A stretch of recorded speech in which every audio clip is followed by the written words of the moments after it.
नमस्कार मित्रों, स्वागत है आप सभी का आपके अपने YouTube चैनल पर। आज हम आप सभी को सुनाने जा रही हूँ कार्तिक मास के तीसरे अध्याय की कथा।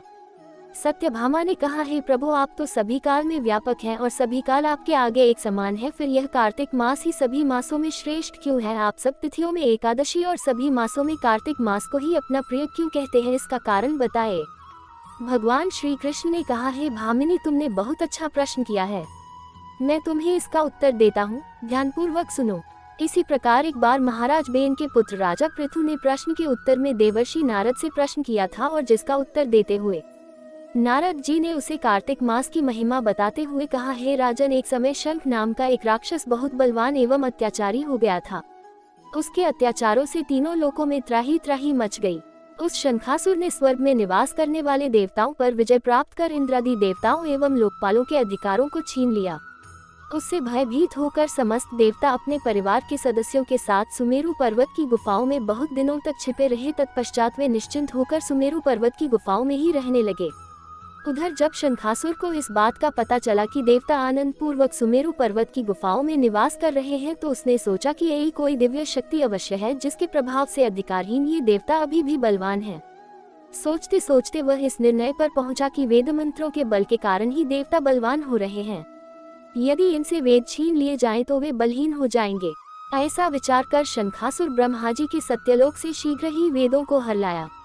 उसके द्वारा ले जाए जाते हुए भय से उसके चंगुल से निकल भागे और जल में समा गए।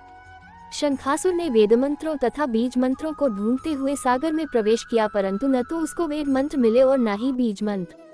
जब शंखासुर सागर से निराश होकर वापस लौटा तो उस समय ब्रह्मा जी पूजा की सामग्री लेकर सभी देवताओं के साथ भगवान विष्णु की शरण में पहुंचे और भगवान को गहरी निद्रा से जगाने के लिए गाने बजाने लगे और धूप गंध आदि से बारंबार उनका पूजन करने लगे।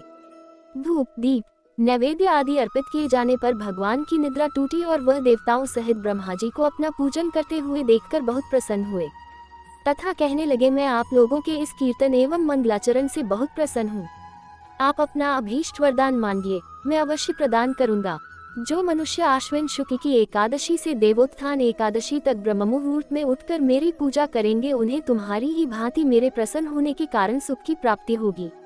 आप लोग जो पाद्य, अर्घ्य, आचमन और जल आदि सामग्री मेरे लिए लाए हैं, वे अनंत गुणों वाली होकर आपका कल्याण करेगी। शंखासुर द्वारा हरे गए संपूर्ण वेद जल में स्थित हैं। मैं सागर पुत्र शंखासुर का वध करके उन वेदों को अभी लाए देता हूँ। आज से मंत्र, बीज और वेदों सहित मैं प्रतिवर्ष कार्तिक मास में जल में विश्राम किया करूंगा। अब मैं मत्स्य का रूप धारण करके जल में जाता हूँ। तुम सब देवता भी मुनीश्वरों सहित मेरे साथ जल में आओ।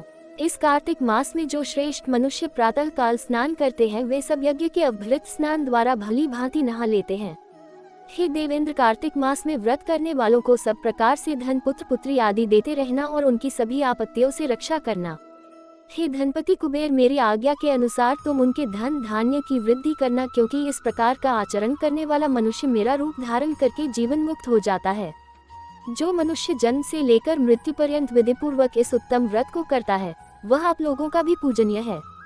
कार्तिक शुक्ल पक्ष की एकादशी तिथि को तुम लोगों ने मुझे जगाया है, इसलिए ये तिथि मेरे लिए अत्यंत प्रीतिदायिनी और माननीय है।